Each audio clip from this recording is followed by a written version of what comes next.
Hey, beautiful people. Welcome to Organizing an ADHD Brain, the podcast for anyone who's ready to ditch the shame and get organized in a way that actually works with their brain. I'm Megs, a professional organizing coach, organizing an ADHD brain owner, and recovering clutter human. While I work primarily with women, this space is for anyone who wants practical tools, mindset shifts, and a new way to look at time, stuff, and self-worth. If you've ever felt overwhelmed, scattered, or stuck in a cycle of starting and stopping, you're not alone. And you're in the right place. Let's build a life that feels calm, doable, and aligned, one mindful move at a time. Hey, beautiful people. Welcome back to another episode of Organizing an ADHD Brain. This week, I'm really excited to introduce you to my new friend, IngerShaye Colzie. She's an ADHD leadership coach, an executive coach. She's also the founder of the ADHD Black Professionals Alliance and the founder of Black Women with ADHD. I'm so excited to share with you the conversation that we have. One of my goals as a podcaster is to help people find the right people for them. Because guess what? Not all of you listening to this will love what I have to say. And that's okay because there is the right person for you out there. And also, we're allowed to disagree on things every once in a while. But it's important for people to find their right community. When you find the right community where you can truly be yourself, you don't have to mask who you think you should be. You get to just show up. I reached out to IngerShaye because she had shared a post about what it's like to be a Black woman with ADHD. And I'm going to be honest, I hadn't even thought about it. I hadn't even considered that another woman could have a different lived experience than me. But it makes so much sense. And so I invited her on to have a conversation, not only about organization and how ADHD affects us, but also just about how it affects us in day-to-day life. Does this have anything to do with organization? It has everything to do with organization. Because I'm not just here to give you tips and tricks and a hack, right? You can find those all over the internet. And every once in a while, I'm going to throw a few your way, but let's be honest here. It's about truly understanding our brain, and not my brain, but how your brain works. And how there's going to be certain things that I teach you and educate you on, but most of the time, I am learning how to support you from asking questions and understanding where you're coming from. Also, during the interview, IngerShaye mentions the term RSD, which is rejection sensitivity dysphoria. I've mentioned it a couple times.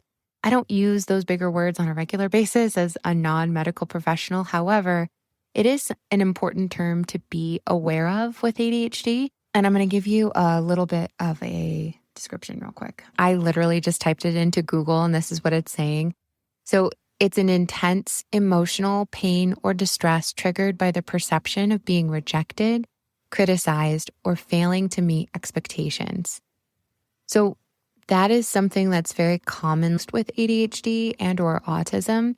So it's something to be aware of. In fact, learning more about this has helped me in my own parenting journey, not only recognizing how this could show up for myself, but also how it could show up in my kids. So just a side note, if you want to do a little extra research, I'm so excited about this interview. And so without further ado, welcome back to Organizing an ADHD Brain. I'm your host, Megs, and I am here with a new friend of mine, IngerShaye. I'm so excited to introduce you to her. She is an ADHD coach. I found her on LinkedIn, and she has an entire community of Black women with ADHD in the corporate space that she supports, along with being an ADHD coach and current therapist. So tell us a little bit more about you.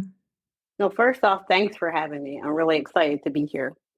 So I'm IngerShaye Colzie, as you said. I'm an ADHD executive leadership coach. I'm still a therapist, and I work primarily with Black women with ADHD so that we can look at your ADHD, leverage it, and then be able to live the life you really want, the life you really choose to have, because as we all know here, it's not so easy with ADHD. And we were just talking earlier before we came on, we had to remember to turn on the camera so other people could get involved. We live such a life of what other people think of us and what other people, their expectations. And when you can really live into your ADHD and how it affects you, your life totally opens up. And so that's what I'm really bringing to people in the corporate space, entrepreneurial space, professional space, because there's so many things that we have to manage, right? To manage work, we have to manage ourselves, we have to manage our families. A lot of my clients, at least, are like in the sandwich generation. You got parents, you got kids, you might have a spouse or an ex-spouse, all of that to manage, and your civic obligations, and then yourself, and you're burnt out, you're tired, and you wonder why you can't get the dishes done, right? Or the house is a mess, or you just feel out of sorts. If you're balancing all of it, it's just so tenuous. I help women to be able to figure that out and then move the way they want to move, like in the corporate space. How do you step up if you want to step up? If you're an entrepreneur, how do you actually get that idea to fruition and then keep it going? And how do you do that with all the different things that we have to manage? So it's exciting to me. I really enjoy it. And I really enjoy supporting Black women because there's all those extra expectations that sometimes I think we don't even remember that are on us. And to be able to look at that and how your ADHD affects that is life changing for people. It was for me, and I'm glad it's for other people. That's amazing. I love the journey that you told me a little bit about already, but I'd love for the listeners to know as well. So you started out as a therapist and became an ADHD coach. So how long have you been a coach and what prompted that transition into coaching? I've been a therapist over 20 years. I've been an ADHD coach. I'd have to count the one, like every one. But that's 6 or 7 years. You know how time goes by and you really just don't count. It's the same way when Yeah. people ask me how old I am, and I'm like, I don't remember. But it's Yeah. been several years. And what happened for me is what happens for a lot of women. My son got diagnosed with ADHD. And of course, when those rating scales came home and I checked off boxes, I was like, that one's me, that one's me. I was like, oh, all of these are me.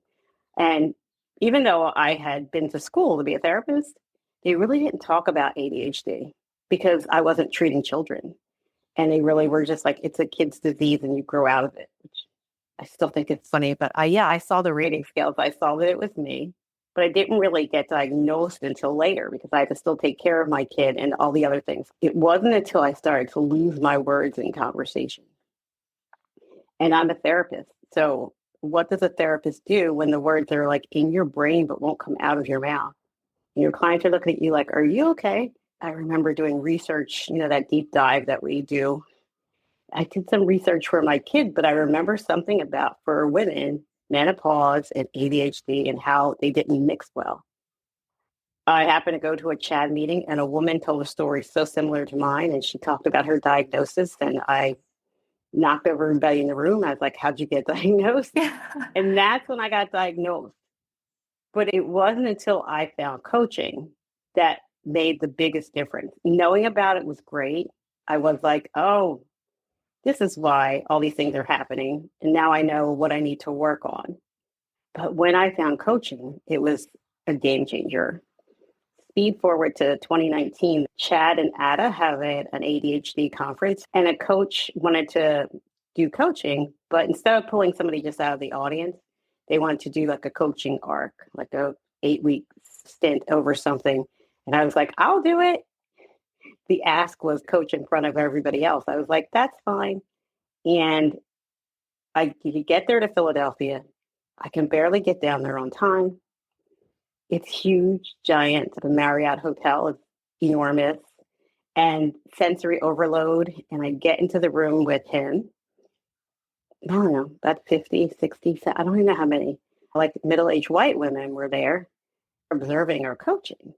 And in the middle of that, all of a sudden, I get a breakthrough about how I really wasn't accepting my ADHD. Because if you would ask me, of course I am, but it's no, really you're not. Because the way I was beating myself up internally at that time in front of all these people and trying not to say it, yet it was coming out, is when it was a breakthrough of like, you really aren't accepting it. You're not accepting that it's just something that happened. It doesn't mean that you're a bad person. Because after all, you got there on time and you're here and you're showing up and doing the thing.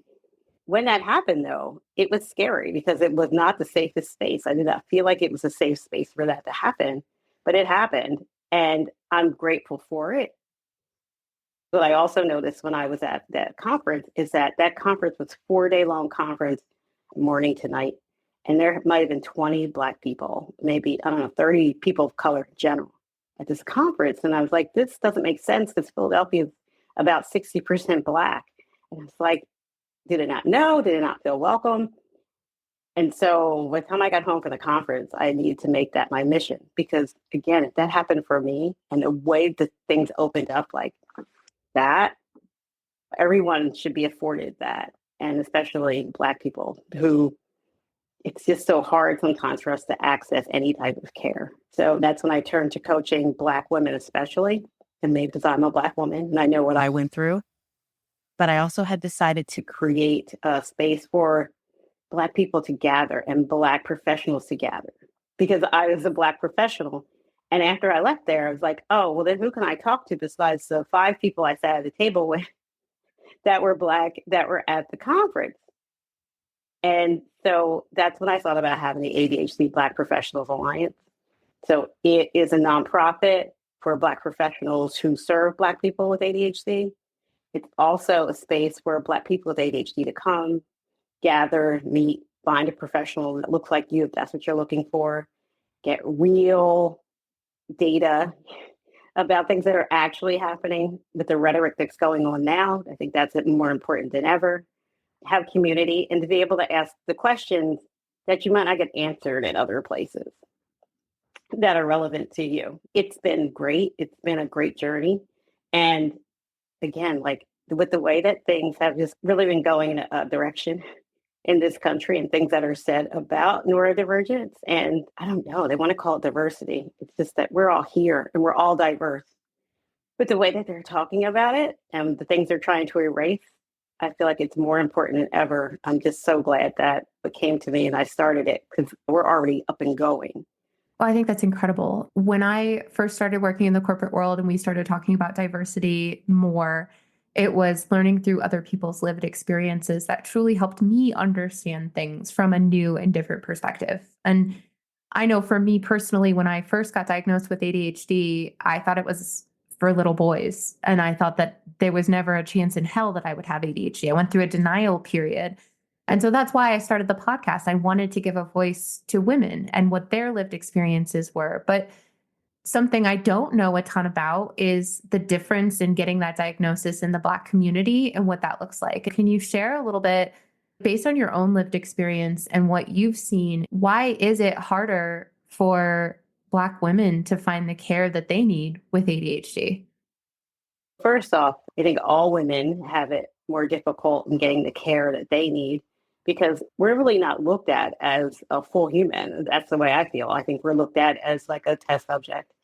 And if we get to what's wrong with you, that's fine. But if not, then we don't care. The mortality rate for women giving birth, which speaks to that. People have been giving birth since the beginning of time. Why is the mortality rate for women so high in the United States versus other countries? So that just speaks to the level of care that no women get. But when it comes to Black women, even if you use that would be a statistic, I think it's 10 times as much. And that's generally how it goes for us in the world. Whatever happens, we're going to get it 10 times worse because no one's going to really want to try to care for us. Black women are seen as caretakers. Part of stereotypes is that we're strong, so we're not ever in pain. So nobody ever thinks of that. A lot of times when we're not either caretaking of someone or making someone laugh, we're a lot of times perceived as angry. I walked into a room and not said a word, and they'll be like, well, what's wrong? I'm like, I just got here, right? So it's clearly not what I'm bringing to the room, it's what you're bringing to the room. Sometimes with ADHD, somebody says something like that to you, your RSD can get triggered, and it's, now I am mad, right? And if people are going to think that you're mad or angry, or you're sad, which means you're depressed, or that happens so much that now you're anxious, you're worried about it happening, you could go to even attempt to get a diagnosis. You know, something's not right. And they look at you and they go, oh, well, you're depressed, you're anxious, or maybe you're bipolar. I have a friend of mine, she's a physician now, but when she's in her residency, she went to go get a diagnosis and she couldn't get one, but she asked to see all the paperwork. And what they put down there is that she had narcissistic personality disorder because she felt like she could do something. She's actively in her residency when that happened. Wow. So I've heard some of the statistics before too, just about women giving birth and then Black women giving birth and what a disparity there is, which is fascinating. Like, why is that? But then to the point of ADHD and getting the care I shared with you before we had this conversation is I'm scared to have this conversation.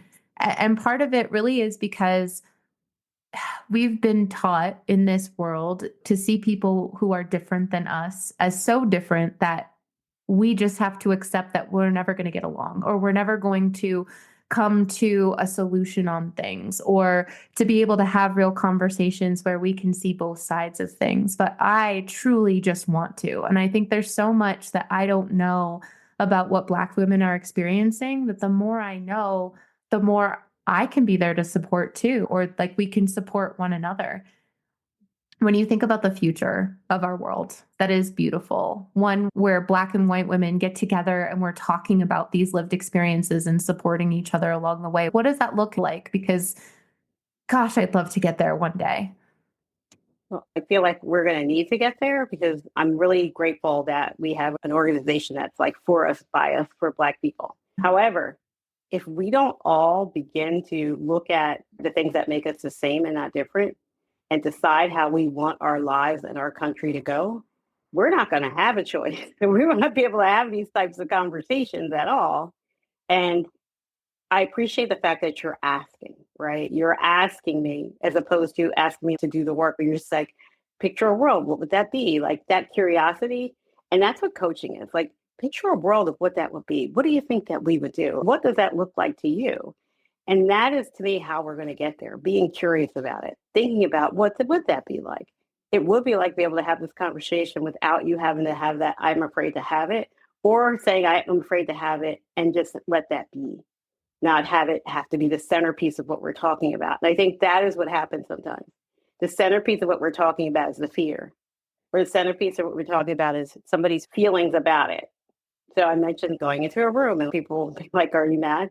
And if I'm like, no, there are people like, I'm sorry, I didn't mean that. But what am I supposed to do? And then it becomes about, their feelings as opposed to what just happened was you made a decision about what was going on for me without telling me and asking me how I felt. Now I'm dealing with my own RFD and I'm dealing with your feelings. That is a different conversation than having a conversation about what's my lived experience and how can we better use that to make a better future for the two of us. And that's all that we're asking. Maybe I need to ask a question. Yeah. So that's what I love about coaching too. It's a lot of questions. And Yeah. some people are just like, oh, like you ask questions? Yes, because questions are where possibility lies, right? If I'm just only giving statements, then that's like you've stopped the thought of what would things be like if it's like this is what it's just going to be. So that's what I love about coaching, because especially with ADHD, we have such these weird experiences. I don't have this experience that some people have. It was the most horrible life ever. I couldn't get anything done. I don't have an experience of childhood trauma. Those are some things that happen to people, and it happens a lot to Black people. I just don't have that story. The story I have is being really confused about the days that it went great and the days that it did not, and how that could be consistent at all. And it led to high school. I was doing great. Then I barely got out. College, it took me 8 years to get out of undergrad. And still, I didn't feel like there was anything necessarily wrong. It's just, I wasn't focusing, and I knew that. However, it was that, why wasn't I focusing? Like, I didn't know what was going on. I didn't know why. I didn't know why until I was like 50, right? And so having that be the backdrop to my life would have helped out some, because I was like, I just need to figure things out. Things aren't going well. I need to figure it out. But that was the one thing I couldn't figure out, how to make it go well most of the time. With that, it just didn't allow for others to help in a way that might have been as helpful. When I think about what we're talking about in the future, having somebody ask me questions about it would have been so much better than people making decisions about when I show up late, which I can show up late without any help. When people don't understand or they don't ask questions, then we can't come to any resolution. And then what's happening is you're just making decisions about me and what you think, and your bias is running the show. So that's why I feel like just a place where people can talk or ask questions like, what could we do for you? Or what could you do maybe for yourself? Can you imagine? We had a place where there was flexibility between like you and I and the other Black and white women, where we could just create the stuff that we create naturally, right? Women, we are the power. We are both so powerful. And our ADHD brains, I know yours comes up with amazing things all the time, right? Like if it's your skills, it's my skill, we can just come together and not have to worry about the other bullshit. That's what I see. And I think that if we did that, we would not even have to worry about the position that we are in now. We'd take it over and make sure that it went the way that it's supposed to go. I love that. I love it so much. And just to touch on what you were talking about with conversations and asking questions and being okay with whatever answer you get on the other side, but going in curious so that you can truly have a conversation. I do think part of what we're dealing with is the media right now is telling us what a certain group of people believes about something, right? Whether it's the left or the right or black or white or immigrant, non-immigrant, you're being told what people think about a certain thing. And then instead of having conversations and seeking to understand, you're simply putting people in a group, which divides us more because we're not actually having conversations, even intergenerational, where it's the baby boomers and Gen X and millennials and Gen Z. Instead of having conversations, we just assume that they act a certain way. One thing I think is important to highlight is you have a group for Black women only.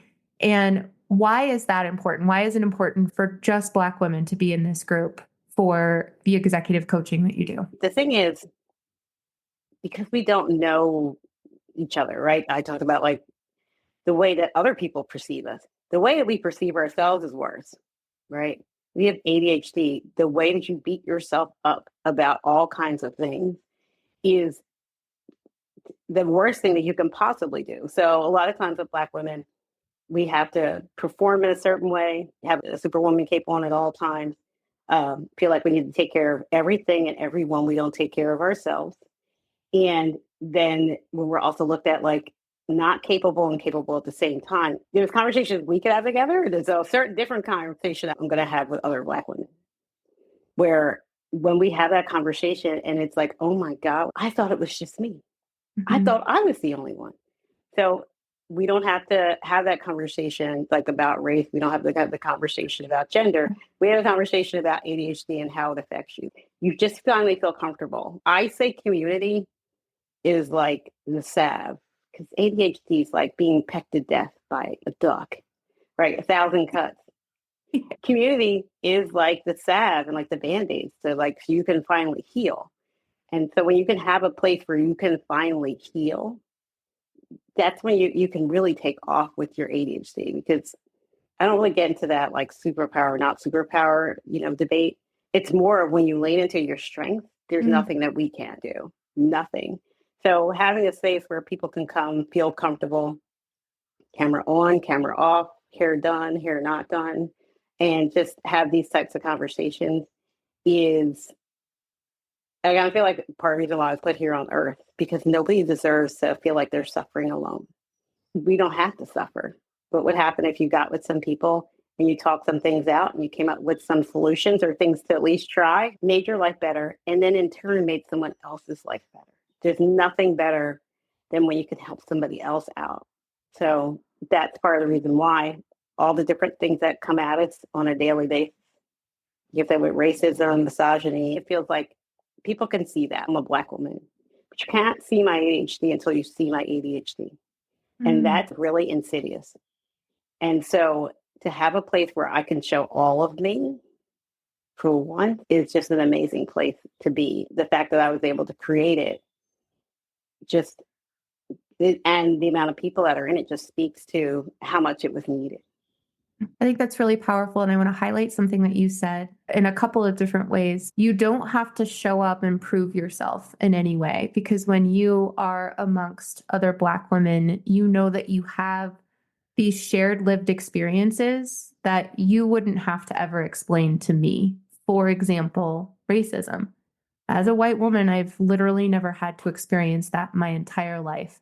But when you're in a group of women who are all Black, you know that you've all experienced some sort of either overt or covert racism. And that's already something without having to say it out loud. You already know that you can relate on that experience, which means that when you start to relate on these ADHD things, you start to understand things in a completely different way. I think it's so valuable to find a group of people who you can relate to without having to prove yourself first. That's where some of those differences come in. And I think it's really important to highlight that it's so good to have these safe spaces. It's okay for everyone to have these safe spaces, right? It's incredible that you've created this space for women. And what have you seen as far as like people joining the group and they're experiencing actually being able to relate to one another and understanding that they're not alone in this world, especially when it comes to ADHD? And what does that look like on the other side after they've had that community? To be able to unmask, people don't even know that they're masking, right? That is the thing. I remember it myself, but it's amazing, right? There's some code switching that we have to do out here in the world, like as a safety issue, right? I'd love to say that I don't code switch or I don't try to make myself fit into a different space as a Black person. Because we don't own all the spaces, at some level you have to do it. You mask because if I just let my ADHD go, right, that roundabout conversation would happen all day long. So there's some stuff I have to do, but to have to mask it every moment is tiring. And you wonder why you feel overwhelmed and burnout. Most of the women that come into the group and when I coach are burnt out. They don't know why. It's a physical thing also, because that's what happens with burnout. And you don't even know it. So when you come into a space where you finally feel seen and you can finally unmask, you can see it just those shoulders no longer at their like earaches, like they come down and they have conversations they've never had, and there are tears and there's crying, but there's cheering. On the other side is a place where I can ask that question. I can say that thing that anybody else might think is crazy, or I might think, anybody else is just not going to understand. Or I can just listen to other people and support them in that way. It's a palpable experience. And it's something that, again, can like begin to heal you. And when you start to have those healing, it can be like, well, what can I do with my ADHD? Because so many people are just trying to fight it. I just won't get rid of it. I just want to go away. Can you just, take your magic wand? It's like, no, I can't. But why would you? This is just part of who you are. It's not what you are. It's just a part of who you are. So when you start to unmask, you can start to love yourself. And there's nothing like seeing somebody lose all that veneer, all that shielding that they have to have all day, every day, and begin to love themselves and go out in the world and then start doing it for other people. That to me is even the best part, because then they leave and the people that they already know, whether they decide to do coaching or something like that, but they'll come and they'll, maybe gather one or two people up and say, hey, I found out about this and I want to let you know. That's really how we're going to change the world. We don't love the medical system. There have definitely been parts of the medical system, like we mentioned earlier, that don't fit for us. But when somebody who you know in your own community says, hey, I got something that can help you, we're more likely to try that. And so that's another reason why it's so important. So people can, again, start to get the help that they need on their own terms. I love that. So as we're thinking about the future and bringing people together, where do we start? I told you before we started, as I am nervous to have these conversations because I want to be right and I want to do it perfectly. Classic. I want it to be beautiful right away and to have it all figured out. But the truth is, without starting, without making mistakes, without saying the wrong thing to understand what the right thing is to say, I don't have an idea of what to do next. And so I think part of it is truly understanding like what I want the world to be one day and what that vision is, coming back to the coaching space. And that's what I do with organizing too, right? Like you can't organize a space without actually knowing where you're going. So where do we start having the conversations? Obviously, right here we are, where we've started. But if people are listening at home and they want to have some of these harder conversations and start to talk about like, where can we find our similarities and start to understand each other for who we are, and then embrace each other for our differences, because it helps us understand the world from a new and better perspective. Where would you suggest we start? From a place of understanding, but not a place of expectations, right? So, like when you reached out to me, you didn't know me. You just reached out on LinkedIn and you were like, hey, this is what I'm thinking about. I really think that this is important. And I really hope that's something that we can at least have a conversation about, and decide if you want to do the podcast. And that I felt that was brave because you didn't know me at all. You didn't come with an introduction or anything. And you didn't come with an expectation, right? You're like, this is my thoughts. And I'd love to have a conversation about your thoughts. And I think that is how people can proceed, not having a bunch of expectations, not expecting someone else to do the work, asking questions that make sense, and allowing someone to say, hey, that's not really the way you would say it, or that's not cool. Right? Yeah. And for you to take that not as a criticism, right? Which sometimes ADHD, the RSD goes, no, clearly I'm wrong. Clearly I have to always to take that breath that I tell my clients, when that happens, you know what that feels like. So when you feel that means to take a breath and go, that is just my RSD doing it, what it does. What should I do instead? What's going to be better for me or this situation? And then doing that instead. Because that, I think, is what happens. Like you come in and we're nervous, then maybe RSD kicks in and you're more nervous. Now I don't know what to say. Now I'm just totally all over the place, or I'm not going to say anything, or never going to revisit it if it didn't go well. And to take a second and say, not having expectations. Can I ask you some questions? Be asking first, being curious, and vice versa, right? Allowing people to speak in the way they need to speak, and having people be believed. I think that is something that we don't really talk about, because just like that story I told you earlier about my friend having a diagnosis of narcissistic personality disorder while she was, residency. That's a story that some people are like, that couldn't happen. You're kidding. Why would somebody do that? Like, that doesn't make any sense. It's like, yeah, it makes no sense, but it happened. And a lot of times people don't believe the things that are currently happening, So it's to believe the stories that we tell. This is our lived experience, and to have it have a meaning, right? So addressing it from there and not discounting it, because that is really where it's hurtful and it's hard. And I think that's when we don't make any movement. When you can tell people about how it could work better for me. What do you mean that you might need what? You got 5 alarms on? For what? Why? Nobody would need 5 alarms. Oh, you showed up there and people acted like they didn't know who you were. Things like that happen. People, you go places and they act like they might not know who you are. People will say different things, or maybe you won't get a job, or you won't be perceived as somebody that can handle something because you're Black. And many times they'll be like, well, did they say that? It's like they didn't have to say it. These are things that happen all the time. And then sometimes you wonder why people don't want to talk to each other. So it's to believe them. And if you really can't wrap your head around it, it's to ask a question. You think that happened? Why do you think that would happen? Or what do you think that we could do about that? Or, are you okay? Yeah. Okay, that's beautiful. And also, if you're listening to this and you don't know where to start with questions, ChatGPT is amazing. Go in and say, like, I don't know what questions to ask, so tell me what questions to ask. Have something, a reference point to start with, because the more you practice, the more you'll get better at it. I think that's one of the reasons why I wanted to become a coach, is because people are fascinating.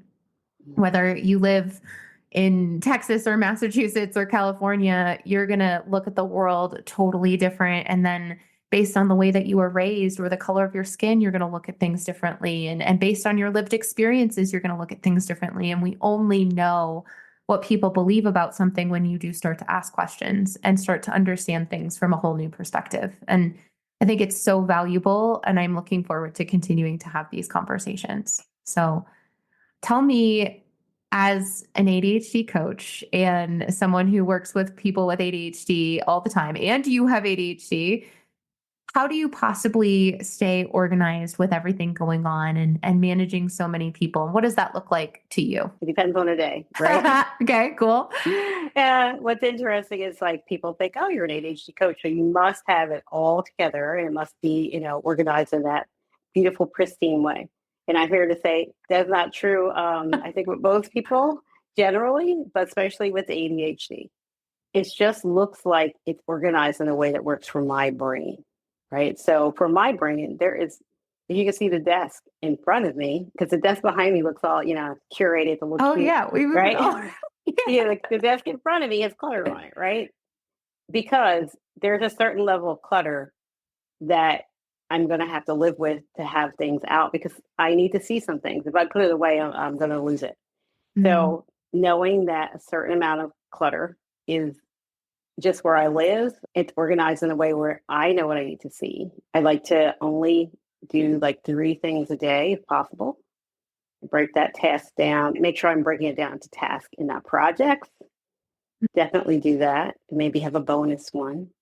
It's funny, I was going to try to do the thing where it's like, oh, you only see clients on these days. And it's no, I like to see clients all the days. I don't have as much room for one-on-ones, starting a lot of groups, but I like to have that interaction. But in between the interactions I have, because I work from home now, I do a lot of housework then, right? Because that half an hour, whatever, is great. It's great to, I don't know, vacuum the carpet or whatever, mm, and actually get some things done.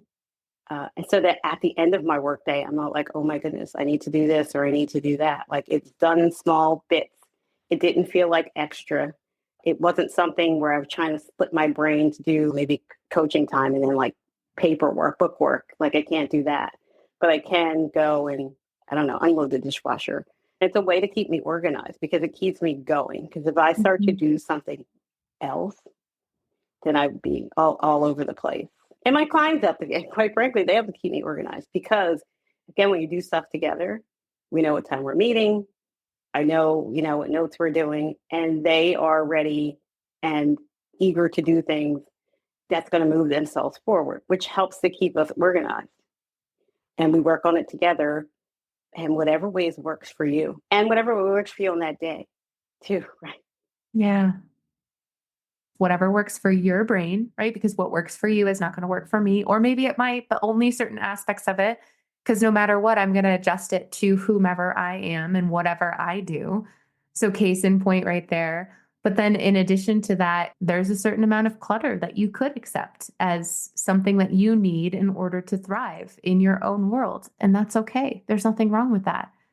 And everybody gets to define what that clutter or what their organized space means to them. That's part of that future thinking again. I love you said earlier, really accepting your brain with ADHD. What kind of advice would you give to a person who's seeking acceptance of their brain, trying to figure out if I do have ADHD, like what the heck do I do next? It's interesting. When I get a lot of new clients, because most of my clients are older women, like over 40. So you've been going around all this time, not knowing that you had ADHD, so late stage diagnosis. Then they'll get diagnosed and go, now I know, but does it mean I can't, I can't do anything? Or they start to feel like there's something wrong with them now. And I'm like, did you feel like there was something wrong with you? Not that you were confused or like you saw things and you didn't know it was happening, but now you're deciding that this is a disability, right? And that means I can't do anything. And I'm like, we're doing things before. You've made it to your 40s and living your life, then you've been able to figure some things out. Yeah. And so to know that you can figure some things out, like it doesn't have to be a disability. And to lean into how did you figure it out before? Because that is the acceptance, right? Not being like, oh, I'm accepting that there was just like something totally wrong with me. It's that our brains are just, if they function in a different way. Is that okay? I say it is. And when you do the things in a way that your brain tells you to do, generally, it works out better for you. Now, I'm not saying it works out better for everybody else because those are their assumptions. But I will say for you, you're just like, yeah, that was great. So when you can start to lean into that, sometimes other people will start to, when they see you thriving, sometimes they'll just get out of your way, right? They might not like it, they might not understand it, but sometimes they'll just be like, all right, ADHD is a real diagnosable condition. You're not crazy, lazy, or stupid. But this is something that's happening. And when you can lean into your strengths, like I have amazing women I work with that are doing all kinds of amazing things, some of which I can't even tell you because it's off my pay grade to know the things that they're trying to explain to me they're doing, like in tech. And as long as they stay in that zone of genius, we can work with the other parts of the ADHD that are the parts of your weaknesses. We bolster them up. So that's how you begin to accept, because when you accept and it's working well, it's, well, what if I just kept doing that? I love that perspective. Thank you so much. Where can my listeners find you? So I am at IngerShaye.com. I'm at IngerShaye everywhere. LinkedIn, all the socials, Facebook, whatever they are. So IngerShaye.com is where you can find me. And that's the ADHD Black Professionals Alliance. Thank you so much for having me.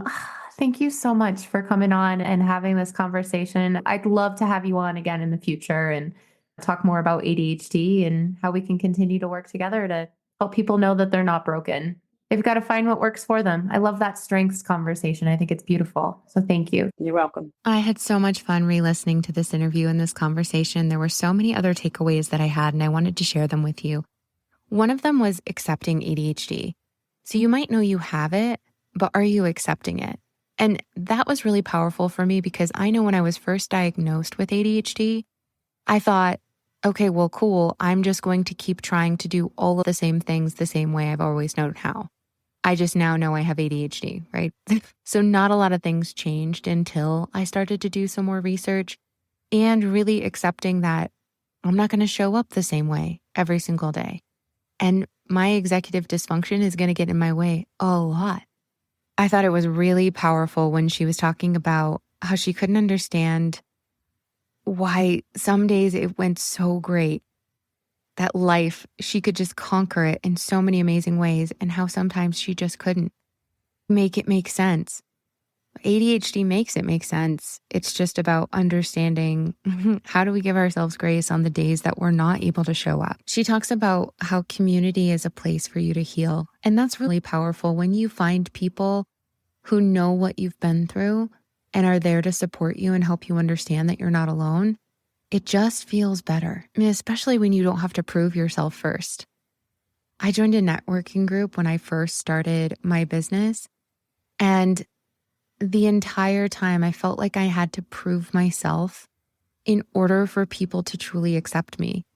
And so I left because that wasn't the type of community I wanted to sign up for. I wanted to be a part of community where you didn't have to prove yourself. People just believed in you so that you could grow and succeed. ADHD, it's a part of who you are, not what you are. That was beautiful. It's a part of who you are. But it's not what you are. There's so much more to you than simply ADHD. So go check out IngerShaye. All the links to connect with her are in the show notes below. And in addition to that, if you're ready to join a community and you feel like mine is the right one for you, I would love to invite you in. The doors are open until the end of June. And then I'm shutting the doors for the rest of the summer so that we can really get to know each other. And there's something to be said for just building community with the people you're with. And the doors won't open again until this fall. You'll also get a really good look into what it's like to downsize and move across the country with 4 animals and 2 kids. Also while building a business, because this business is still being built. If you guys want to send me healing thoughts, that would be really amazing. But on another note, if you just want to leave a review or shoot me an email on how this podcast has impacted you in your life, I'd love to hear it. Thanks so much for tuning in. Have a great week. Thank you so much for spending time with me today. I love being a part of your journey, and I hope you found something helpful to take with you. If you're ready to get support in organizing your ADHD life, I'd love to invite you to join my community. It's a space built just for you. And if you're curious about coaching, let's chat. I encourage you to book a free call just to see if it's the right fit. You can get on my calendar directly from the show notes below, and we can have a chat.